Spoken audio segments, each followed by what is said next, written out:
महात्मा फुले इनका जो राइटिंग है वो इतना क्लिनिकल है कि एक बार डॉक्टर बाबा साहब अम्बेडकर इनकी राइटिंग को साइंटाइज करने की कोशिश हो सकती है, लेकिन महात्मा फुले बहुत क्लिनिकल जाते हैं और उसके चलते कि वो मिशनरीज के एजेंट थे, ऐसा मतलब 80s 90s का जो डिस्कोर्स महाराष्ट्र में सिस्टमैटिकली जो खड़ा किया था, इन सब जो इनके कॉन्ग्लोमरेशन है, नागपुर से सब आदेश आते हैं इनके, तो महात्मा फुले का जो डिमोनाइजेशन हो रहा था, उनका जो विलिफिकेशन हो रहा था, उसके खिलाफ बहुत यंग एज में प्रोफेसर हरि नरके इन्होंने एक किताब लिखी थी महात्मा फुले के डिफेंस में। और महात्मा फुले वही है एक्चुअली, वो बियॉन्ड कास्ट है और वो annihilation of caste के one of the important thinkers और actors रहे हैं। तो बहुत सारा काम है और one of the works that Dharmaraj has translated by Hari नरके।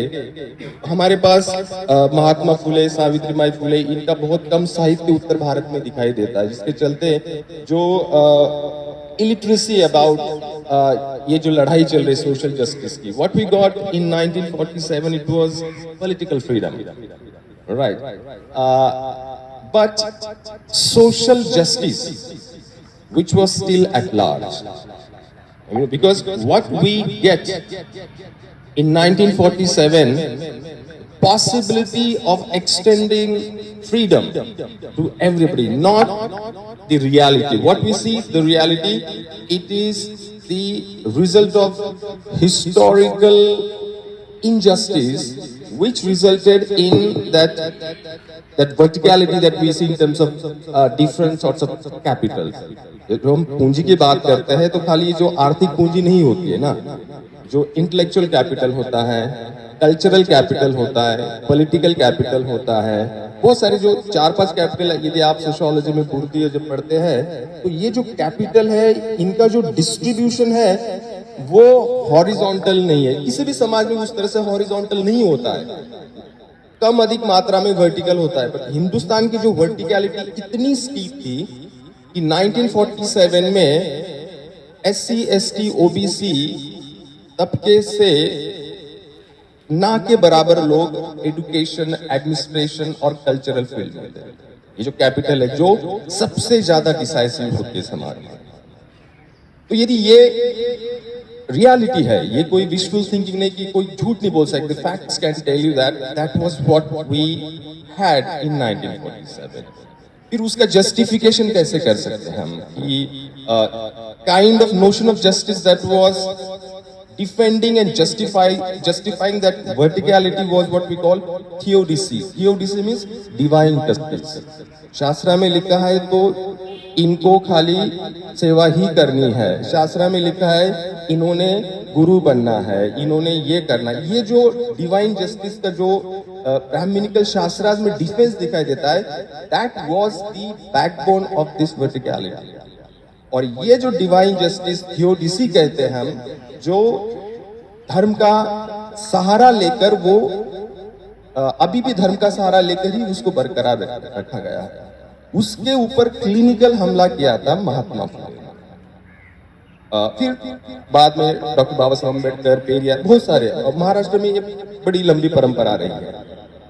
तो ये जो 1947 में फिर जो doctor Baba Saheb Ambedkar made it sure that ये SC ST to begin with, SC जो है उनको इमीडिएट रेमेडीज तभी के तभी मिली थी। देन आफ्टर डिबेट एंड फिर ST इंक्लूड किए गए थे, लेकिन SC ST वो इस जो वर्टिकलिटी है उसके बिल्कुल नीचे SC ST पाए जाते हैं और ऊपर अपर कास्ट पाई जाती है।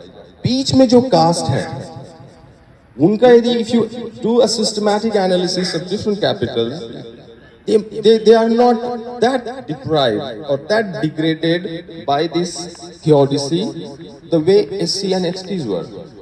But in the realm of education culture, जिसको हम social और educational backwardness कहते हैं, वो था, और that would not be perpetuated. तो जैसे सर जी ने कहा कि पूरा जो आपको संक्षिप्त में इतिहास बताया गया है कि मंडल कमीशन उस श्रृंखला में बहुत अहम वो कड़ी है. तो see, Dr. Baba Saheb Ambedkar made it very clear right at that time in 1940s that if this verticality is not rendered horizontal, the idea of republic is not sustainable in India. All right. It is not like here people who are here attending, most of them may be within that OBC category, but actually this talk should be primarily for those who have stigmatized OBC, SC, ST out of sheer ignorance. All right. This talk should have been organized by all these so-called casteless people. Right. Because see, all these social scientists, political scientists, even psychologists say that this formal blindness to caste in a casteist society results in denial of the web of caste-based privileges. You understand? This formal blindness to caste कहाँ पाया जाता है? जहाँ पे ज़्यादा caste-based privileges हैं. और जैसे जैसे वो कास्ट बेस्ड डेप्रिवेशंस है, कास्ट की बात की जाती है. Because I have spent 18 years on this campus. ये अलग बात है, थोड़े एनेक्डोट में बता सकता हूँ कि कैसे कैसे मैं थोड़ा भी सक्रिय हो रहा हूँ. जैसे कि मोजाइक का प्रोग्राम था तो हमारे मित्रों को पता चला कि मैं ओबीसी हूँ. ये जो है क्योंकि तब तक हमारे बापसा के छात्र ही मुझे सिस्टमैटिकली इनवाइट करते थे. फिर बाद में हमारे वामपंथी मित्रों को भी लगे इनको हमें भी बुलाना चाहिए. ये जो मेरा जो कंपार्टमेंटलाइजेशन होता है अलग अलग तरीके से, because my surname is very confusing in Maharashtra. And the subject that I teach, French literature and philosophy, is not something that person coming from OBC background would necessarily teach. And जो थोड़ी बहुत डिग्रियां इकट्ठा करके आया हूँ उसे तो पता ही नहीं चलेगा कि आदमी इस बैकग्राउंड से आता है. So ये जो confusing, जैसे मैं बताता हूँ कि since last 2 years I have been giving talks, more than 95 talks I have given across the state of Maharashtra, right from Chandrapur to Kolhapur, everywhere. मेरा सरनेम confusing है, हर कास्ट में पाया जाता है 22 का, और कर और ज्यादा कंफ्यूजिंग कर देता है क्योंकि यहाँ पे बहुत सारे कर के नाम लिखे हैं, देखा होगा आपने. तो मैंने क्या बड़ा, और मेरे मकान पूर्वांचल में रहता, उस रास्ते का नाम ही सावरकर है, देखो. और जो मेरी किताब अभी 3 यूनिवर्सिटीज में सिलेबस में लग गई महाराष्ट्र में 2 साल में, उसमें मैंने साफ लिखा है कि 99 तक मैं भी हमारे संघ मित्रों के साथ ही था. क्योंकि बहुत ये हमारा जो cultural atmosphere है, that doesn't automatically allow us to access this liberating literature. ये जो एटमॉस्फेयर अभी पिछले 10 साल में तो बहुत उन्माद के साथ फैलाया जा रहा है, actually it is anti intellectual, it is बुद्धि विरोधी है. ये आपको क्रिटिकली नहीं देखने देगा कि आप जो है वो ऐसे क्यों है. ओबीसी का जो इतना 3000 4000 जो कास्ट है उसमें भी वर्टिकलिटी है. उसमें कुछ कास्ट है जैसे महाराष्ट्र में जिस कास्ट से आता है वो डोमिनेंट कास्ट है, कुंडी मराठा कहते हैं उसको. मुझे भी मेरे गांव में कास्ट नहीं दिखाई दी. जो मैं यहाँ पे बात कर रहा हूँ कि अपर कास्ट लोगों को कास्ट दिखाई नहीं देती, तो गांव में हमें भी नहीं दिखाई देती कि we also derive caste based privileges. और मैंने किताब में लिखा है उसके बारे में. ये जो है कि जैसे सर जी ने कहा है कि it is not about just self upliftment. ये सेल्फ अपलिफ्टमेंट की बात नहीं है, ये राष्ट्र निर्माण की बात है. आप कैसे राष्ट्र निर्माण कर सकते हैं कि बहुत बड़े तबके को आप सिस्टमैटिकली डिप्राइव करके रखे. कौन से राष्ट्र प्रथम की बात कर रहे हो भैया? किसको मूर्ख बना रहे हो?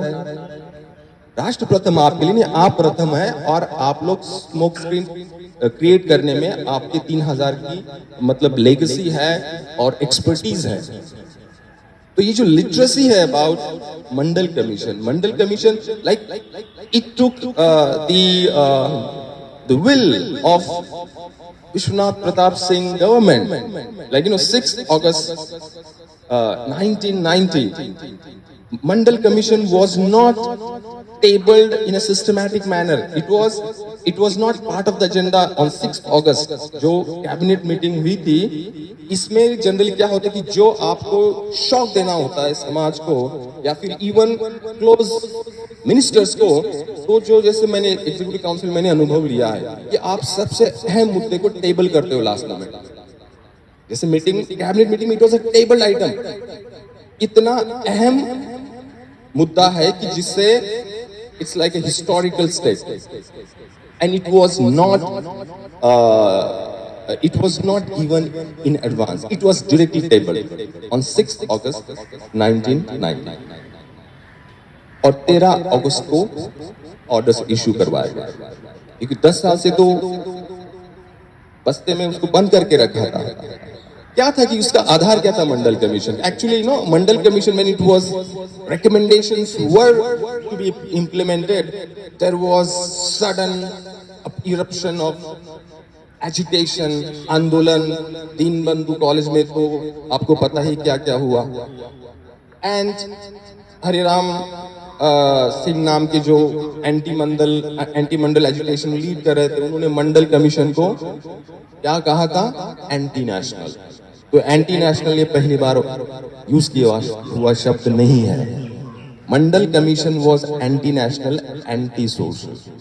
शब्द कैसे यूज किए जाते हैं, है ना, ये बहुत मतलब एक्सपर्टीज है उसमें. Something that started as highly explosive contentious topic in 1990s today out of political correctness, now Mandal Commission or OBC reservation has emerged as an all party consensus matter. हिम्मत करे कोई भी पार्टी ओबीसी रिजर्वेशन के खिलाफ बोल के देखे ऊपर अंदर उसको अंडरमाइन करने के. जैसे सर जी ने बिल्कुल सिस्टमैटिकली बताया कि आप सीधा नहीं खत्म कर सकते तो अलग तरीके से खत्म करो. जो पब्लिक सेक्टर है, जो की सेक्टर है, एजुकेशन या जो की इंडस्ट्रीज है, सबका प्राइवेटाइजेशन करो. तो that's also kind of undermining the very notion of affirmative action. ये जो है, like for example, just last week, a week ago, I was traveling from my hometown to Shakti Airport.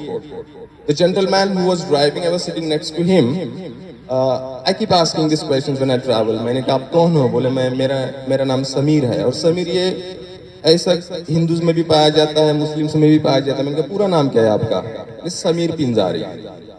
Pinjari जो है महाराष्ट्र में लोअर ओबीसी कास्ट है Maharashtra Muslims. And the way Marathi Muslims are integrated to Marathi culture, it's very difficult to find out ये मुस्लिम है या हिंदू है. अभी जो हमारे तबलीगी मित्र है उनको बिल्कुल सेपरेट करने की कोशिश करे कि दिस इज नॉट ट्रू इस्लाम, ये दरगाह वर्गा जाना बंद करो. ये जो चल रहा है, मैंने जब मोजाइक प्रोग्राम में जब मैंने कहा कि मेरे पास इंग्लैंड की भी डिग्री है, फ्रांस की भी डिग्री है, सब कुछ है, लेकिन मंडल कमीशन नहीं होता तो मुझे जेएनयू में प्रवेश न मिलता.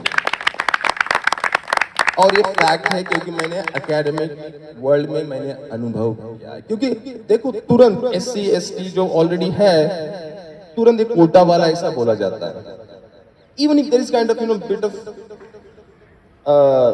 डिफरेंट प्रोनाउंसिएशन और बिट ऑफ एन एरर. और मैं फ्रेंच फिलोसफी, फ्रेंच लैंग्वेज में मैं इंडिया में भी रहता हूँ, उधर भी रहता हूँ, तो बहुत छोटी दुनिया है फ्रेंच स्टडीज का इंडिया में. तो हमसे पहले बहुत सारे जनरल वाले लोग आकर पहुंचे हैं और मैं उनको पूछा तुम कैसे पहुंच गए, कौन सा रिजर्वेशन है भाई? You get my point. क्योंकि हमें तो दूध का दूध पानी का पानी हो जाता है कि आपको फ्रेंच कितनी समझ में आती है, 2-3 वर्ड स्ट्रिंग करते कितने एरर्स कर रहे हो, फिर तुम्हें बिना रिजर्वेशन कैसे पहुंच गए हो तुम लोग? ये जो मोनोपोली है, मतलब if somebody like me or somebody from SC ST background comes immediately अरे यहाँ कोटा वाला है, बट मैं इतने गिनवा दूंगा कि मैं बोलता कि कौन सा रिजर्वेशन है आप लोगों का. ये जो है इंट्रोस्पेक्शन क्यों नहीं होता है? और ये एनलाइटन कैंपस है जहाँ से मुझे 18 साल हो गए हैं और 10-12 साल एज अ टीचर. इन्होंने ओबीसी रिजर्वेशन ब्लॉक करने का पूरा प्रयास किया और ये सब अपने आप को एनलाइटन भी समझते हैं और वो जानते हैं मुझे, मैं जब बोलता हूँ तो मोज़ेक में भी ऐसा ही बोला था, है ना?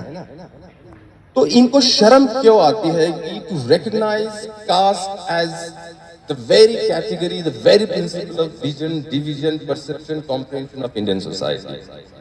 यही है ना मंडल कमीशन का जो प्रीमाइस, यही है कि आप यदि सोचते हैं कि कास्ट एग्जिस्ट नहीं करती है तो फिर एक कास्ट सेंसस करने से डरते क्यों है आप लोग? क्योंकि क्या कि तब पता चल जाएगा कि if for example if you see this division of capital, cultural, economic, intellectual, all sorts of capital, if it is evenly distributed, we'll say let us now cancel this very idea of reservation. But if you see the data, there are different paradigms operating in Indian political and intellectual space. And for example, any paradigm that refuses to recognize the caste as still kind of the most decisive category, that those people are taking it for a sweet ride. वो चाहे अपने आप को कितने भी progressive liberal समझे, बच के रहो, यहाँ इस कैंपस में ये करेंसी है कम्युनिस्ट होने की, चलती है, बाहर नहीं चलती तो तुरंत बीजेपी का समर्थन शुरू कर देते हैं आके लोग। गेट में 18 साल हो रहे, मैंने बहुत सारे लोगों को देखा है और जो हम बड़े मेजर तरीके से जिए हैं, सोच समझकर जिए हैं, क्योंकि रेडिकलिज्म से मुझे तुरंत बदबू आती है, क्योंकि यहाँ का रेडिकल कब उधर का भी रेडिकल हो जाएगा, भरोसा नहीं इनका। अब मैं महाराष्ट्र में टॉक देता हूँ, ओपनली बोलता हूँ, उनका शीर्षस्थ नेतृत्व रिक्वेस्ट करता है कि शरद जी कुछ गलतफहमी हुई होगी, आपकी जो विद्वत्ता के बारे में हमें आदर है। मैंने कहा यार तू विद्वत्ता है, गलतफहमी, दोनों एक साथ बोलने की अभी मानसिकता छोड़ दो तुम। ये जो मैं हमेशा मतलब महाराष्ट्र में मुझे यदि कांग्रेस से या फिर एनसीपी से या अम्बेडकर वादी, तो मैं खुद भी अम्बेडकर वादी हूँ, या फिर समाजवादी, जहां जहां मुझे डेमोक्रेसी की पॉसिबिलिटी लगती है मैं इन्विटेशन स्वीकार करता हूँ, संघ का कभी नहीं करता हूँ। और संघ से रिलेटेड जो भी है वो पर्सनल कैपेसिटी में एज अ रीडर में किताब संघ वाले भी पढ़ रहे हैं, और एक तो कुछ संघ के लोग ही एक यूनिवर्सिटी में लगाकर बैठे। मैंने यार कैसे बढ़िया लोग हो तुम? बोले नहीं, एनसीपी वाले हमें टिकट नहीं दे रहे थे इसलिए वहां पे बैठ गए हम। समझ में आया? वो मेरी 25 किताब लेकर उन्होंने स्टूडेंट में जाकर बांट दी और यूनिवर्सिटी में लगाने में उन्होंने ही इनिशिएटिव लिया। और मुझे पता कि बोले संघ में है, तो बोले सर हमारे साथ खाली चाय पीना है। तो मैंने कहा लेकिन मैं आपके दफ्तर नहीं आऊंगा, मैं आपको कही। हाँ सर। मैंने पूछा कि आपने किताब पढ़ी भी है? बोले हाँ सर। मैंने कहा तो मैंने I have damned you people. नहीं सर। फिर वो actually boil down to caste, क्योंकि मैं उसकी कास्ट का हूँ, दैट मैटर मोर देन अभी जहां से बेनिफिट ले रहा है। तो देखो ये जो आइडियोलॉजिकल फाइट है वो इतनी स्ट्रेट फॉरवर्ड नहीं है। हम इंस्टेंटली किसी को जज करके खारिज नहीं कर सकते। बहुत अलग अलग वजह से लोग कहीं भी बैठे हुए हैं और वल्नरेबिलिटी भी है। तो ये जो है, लेकिन कुछ जो लोग हैं दे आर हार्डन मनुवादी, जैसे हार्डन क्रिमिनल कहते हैं ना हम, वो राष्ट्र प्रथम करके नहीं, उनको मतलब श्रमहीन जीवन जीकर उनको वही स्थान चाहिए उनको। मैं कहा you labour and you deserve it, कि आप भी तो हमारे ही फेलो सिटीजन्स हैं, हम नागरिक आप नागरिक, उस हिसाब से फ्रैटर्निटी में हम भी विश्वास रखते हैं। लेकिन तुम फ्रैटर्निटी शब्द को जानते भी नहीं हो।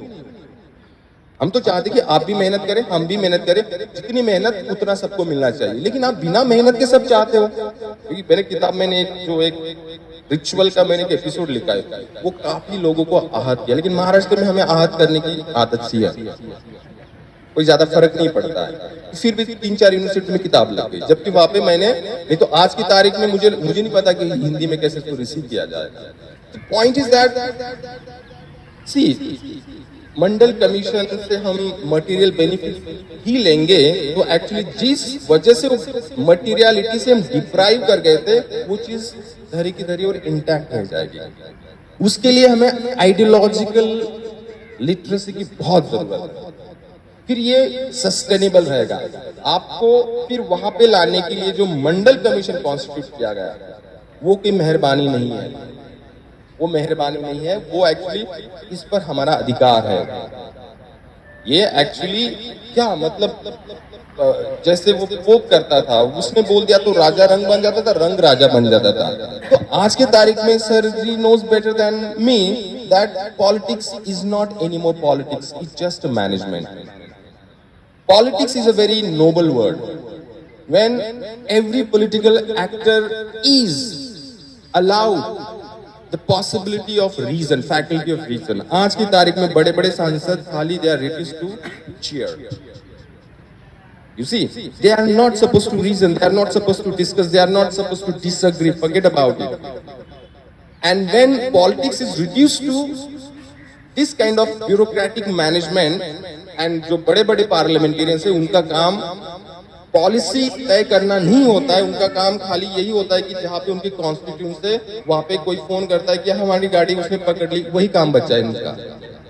Actually in any decent society ये जो काम के लिए जो सांसद लोग अपने आप को बड़े बिजी समझते हैं, वो तुमको शर्म आनी चाहिए कि वो काम इस सिविलाइज सोसाइटी में administration does it on its own. Phone आने की जरूरत नहीं होती, आपका काम कुछ और सोचना, हमारे समाज का ओरिएंटेशन करना। लेकिन ये काम नहीं कर रहे, वो काम कहीं नागपुर में हो रहा है। ये जो ओरिएंटेशन तय करना, सोचना, पॉलिसी बनाना, ये लॉ मेकर्स का लिटरल मीनिंग लॉ मेकर्स का वही है ना कि सर जी हमारी वहां पे फोन कर दीजिए ना उस दफ्तर में। अरे ये काम है क्योंकि दफ्तर वाले को पता है जब तक नहीं फोन नहीं आएगा तब तक वो आपसे पैसा मांगेगा, क्योंकि यहाँ पे व्यवस्था में जो बैठे हैं ना इनका समाज से कोई लेना देना नहीं।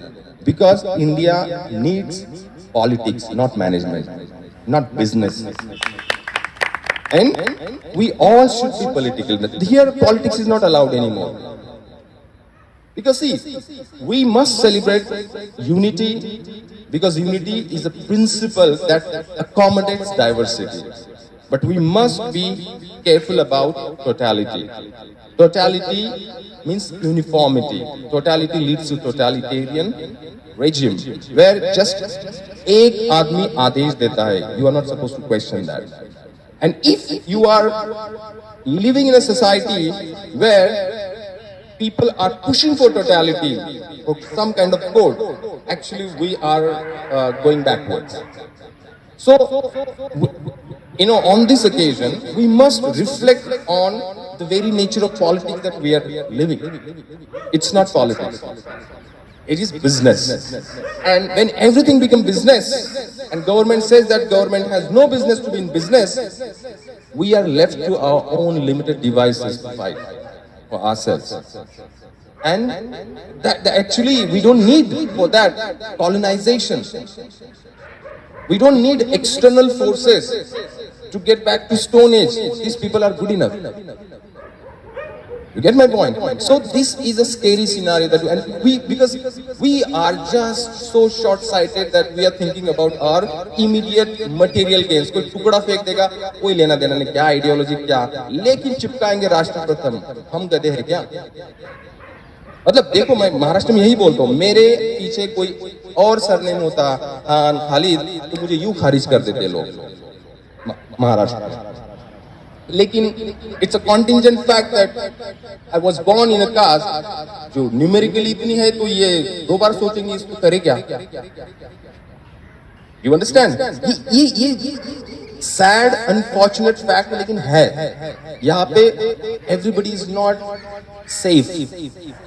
आपकी सेफ्टी बहुत अलग अलग पैरामीटर से तय होती है, because we are not any more in republic. It's a totalitarian regime. For silly things, you would be charged with it. And that's what, so I don't judge. I see many things around here in Maharashtra, but our job is not to kind of go for just political negotiations in the name of Mandal Commission, but also go for dialogue.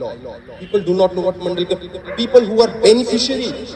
Beneficiary is not a great word, but people who are ideologically ignorant, they can be considered only beneficiaries. This ideological literacy is so central, vital to the very existence of our republic. This is not something that we should be proud of.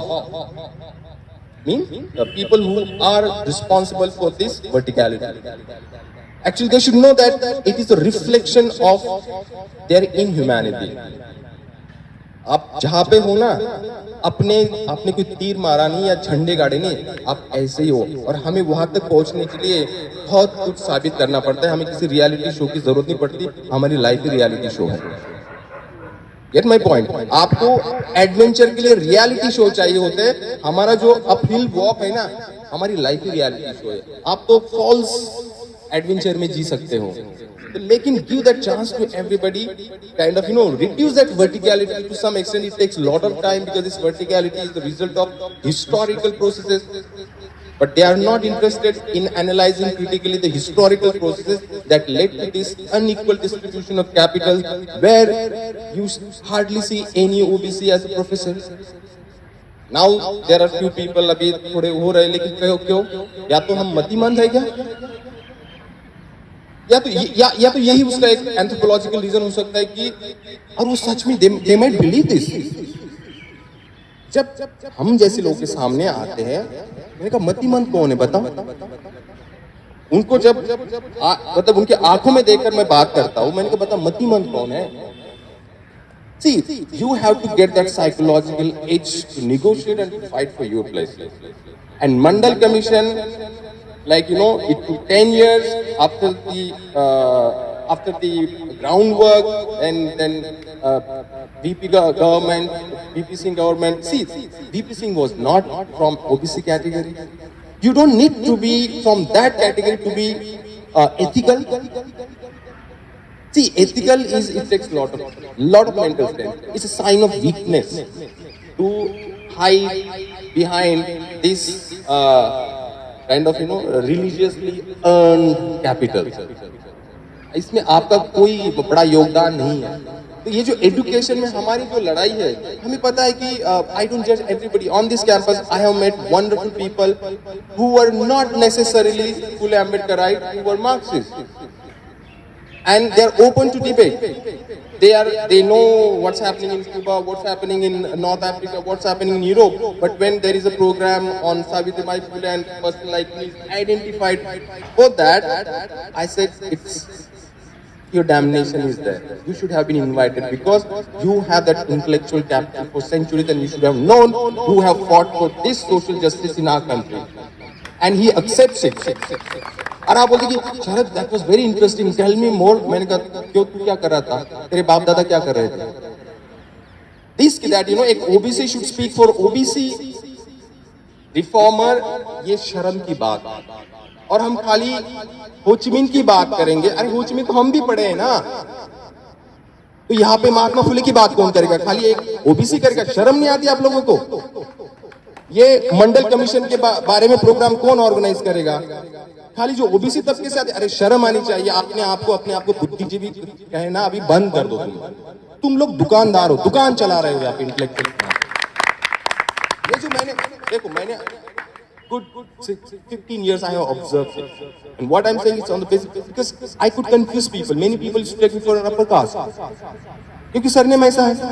मैंने कहा अच्छा है, you will be ambushed later on. किताब में मैंने ambush किया हूँ। So the point is that if you are kind of as Plato says in Republic, if you kind of remove that fear of being judged, you can be uncouth and barbarian and criminal. तो जब उनको सामने पता नहीं कि सामने कौन है, अपना ही जाति का है, the kind of the guards are lowered and you see the true self. मैंने इतने भद्दे जोक सुने छत्रपति शाहू महाराज के ऊपर इसी कैंपस में हमारे मराठी ब्राह्मण मित्रों से, क्योंकि उनको पता नहीं था कि मैं कौन हूं। शाहू महाराज ने इतना ही किया कि 50% रिजर्वेशन 1902 में देके रखे। क्या इतने गंदे जोक बना के रखे महाराष्ट्र में? देखो बहुत अलग अलग तरीके हैं जिसको हम चरित्र हनन करते हैं ना, ये चरित्र हनन करने के तरीके हैं। और मैंने कहा यार तुम अपने आप को प्रोग्रेसिव लिबरल समझते हो, लेकिन ये स्टॉक ऑफ जोक्स कहां से आता है? फैक्ट्री एक ही है, वहीं पे सब माल बनता है। फिर अभी तो डिजिटलाइज हो गया सब माल, लेकिन ये सदियों से है। कि आपकी विचारधारा से यदि कोई सहमत नहीं होगा तो उसको इतना ट्रोल करो, उनका इसका चरित्र हनन करो कि वो खत्म हो जाए। और यही किया गया था महात्मा फुले इनके बारे में। और प्रोफेसर हरि नरके रोड सच अ स्केदिंग बुक। तो और शरद पवार इन्होंने वो किताब पढ़ी और बहुत यंग थे तब उनको मतलब he was just kind of working in Telco में काम कर रहे थे, very young, but he was a good orator.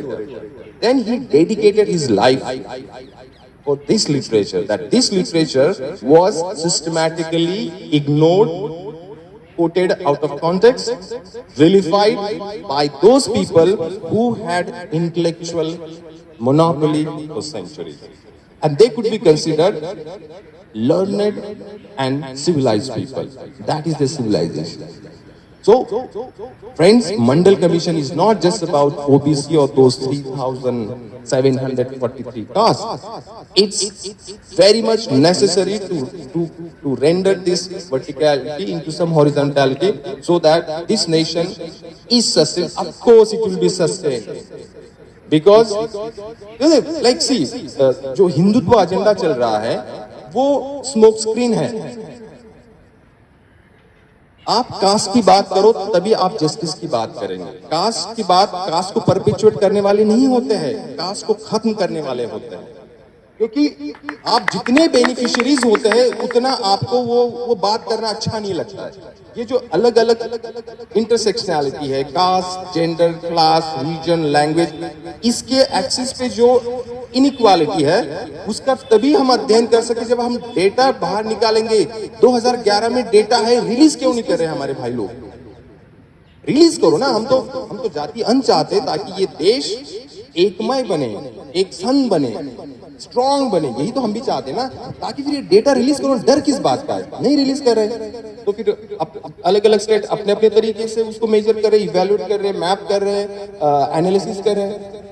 तो देखो ये जितना अपने आप को बहुत इनविंसिबल समझते ना, वैसा मामला नहीं है। मैं महाराष्ट्र में ट्रैवल कर रहा हूँ, बहुत बुरी स्थिति है, लेकिन बस की इंस्टीट्यूशंस जो है पूरी तरह से कॉम्प्रोमाइज हो गए। नहीं तो महाराष्ट्र में जिनका कुछ नहीं उनको मुख्यमंत्री बनाना पड़ रहा है, जिसके ऊपर हम कल 70,000 करोड़ के आरोप लगाते, दूसरे दिन उसको शाबाश हम डेप्यूटी मिनिस्टर बना देते। क्या चल रहा है? इसी तरह से देश को करप्शन फ्री बनाने वाले थे। देखो महाराष्ट्र में क्या चल रहा है, बहुत मजा आ रहा है, बहुत मजा आ रहा है। मैं तो देखो मेरा क्या है, मैं कि भाई देखो हम ठहरे किसान तबके से आने आ गए, हम यहाँ से नौकरी से निकाल देंगे तो कहीं ना कहीं मजदूरी कर लेंगे, और क्या है? हम लेबर से थोड़ी डरते है ना, हम तो कर लेंगे काम। Listen, I don't want to make it as a monologue, but I would like to raise a series of questions about it. Is it Mandal Commission just about OBC people? Are we, that short-sighted that, we don't want to understand its context, what it means to have social justice, how to remove this social backwardness so that our fellow beings would be with us and they would not be stigmatized, so that solidarity will be built and this nation would again go forward. It doesn't take kind of, great IQ to understand these basic things. यहाँ पे इतनी human resources है क्योंकि वो untapped है, क्योंकि हम उनको अपॉर्चुनिटी ही नहीं देना चाहते। क्यों हम नहीं देना चाहते? अरे मेरे साथ बैठ जाएगा एक निचली जाति का। अब देखो भाई, पॉइंट इज दैट महाराष्ट्र में मैं जनरली ये मेटाफर यूज करता हूँ कि जो जिनको शिक्षा से, एजुकेशन से जो वंचित रहे हैं, वो भेड़ बकरियों की तरह इन लोगों ने बना के रखा है। और इनके सामने थोड़े बहुत पोपट पंछी कहते हैं मराठी में, ये पढ़े लिखे अपने आप को समझते, वो ऊंट है। तो इतनी सारी भेड़ बकरियां जिसको हम बहुजन समाज कहते हैं, ये ऊंट है। तो बहुत सारे तो बहुजन समाज को लगता है कि यार ये बहुत पढ़ा लिखा आदमी, ये जो बोल रहा हूँ ना गलत कैसे बोलेगा, और वो मैनिपुलेट करता है क्योंकि इसके पास वो एक्सपर्टीज है। और वो ऊंट को क्या लगता है कि जो पीछे जो है ना उसका, उसी को वो हिमालय समझ के बैठा है। इंटेलेक्चुअल वर्ल्ड का उनको लगता है कि that is the peak of knowledge, उसी को नॉलेज।